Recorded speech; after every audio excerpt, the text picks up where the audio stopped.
Painting and architecture often feel like they are so different from each other. Many people associate architecture with precise measuring, clear, distinctive shapes, accuracy, and straight lines. So, how do you put that together with painting, which is oftentimes about fluidity, organic forms, and a looseness in terms of the articulation? Where does painting meet architecture? A lot of artists feel pressure when they are drawing or painting architecture that everything has to be accurate and measured. I don't even bother trying to get anything remotely accurate. I don't measure anything because ultimately, what this really comes down to is capturing the atmosphere of this space.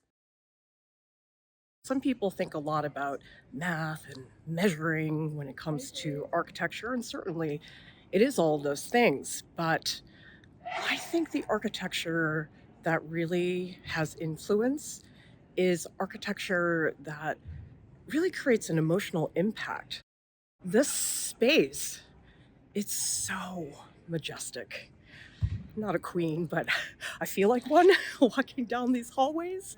It has that emotional influence on you.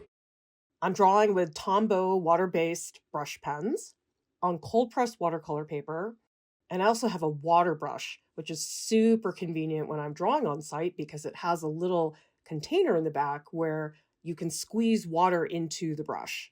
In my technique, the water brush really is the glue that keeps the architecture cohesive.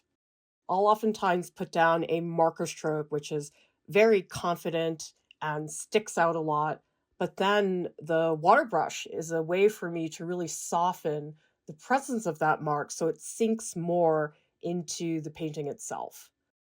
When you have an edge of the architecture that's a little bit blurred or perhaps lower in contrast, that makes it easier for us to move from form to form without feeling like the architecture is just cutting up the entire scene with a bunch of clear cut shapes. I was so fascinated by these pockets of space that you see throughout the various levels of the opera house. On every part of the opera house, there are these lights, and I imagined that feeling when you enter a theater and you go through this meandering dark hallway. And then as you enter the theater, it's this spectacular feeling of entering this majestic space. And so I really wanted to capture through some of these open doors, some of these darker spaces, that feeling of entering that mysterious darkness that just leads you into this incredible spectacle.